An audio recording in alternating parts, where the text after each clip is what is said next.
Welcome to the Slop Temple. We pray this video helps. You start with the only direct path, Settings. Open Settings, tap Display and Brightness, and look for True Tone. Turn it on now. This engages the ambient light sensor to shift white balance automatically. Make sure your iPhone model supports True Tone. Newer iPhones do. Once True Tone is enabled, keep Auto Brightness on so the system can read ambient light consistently. You're not guessing colors. You're letting the phone measure light and adjust display temperature in real time. Next, refine how True Tone behaves so you can validate it. Turn off Night Shift temporarily because it also alters color temperature. This isolates True Tone's effect.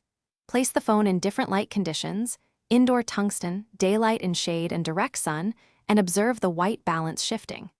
Use a neutral white or gray image to compare. True Tone should make the screen warmer under yellow light and cooler under blue light. If you need consistent reference, use the same image each time.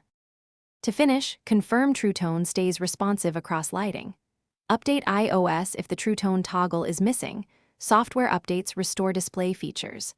Make sure the sensor glass near the front camera is clean and not covered by case or screen protector because True Tone needs that sensor exposed. If True Tone still acts wrong, restart the phone. If that fails, reset all settings as a last software step.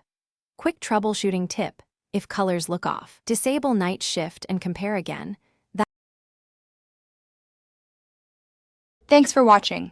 Consider subscribing if we helped you.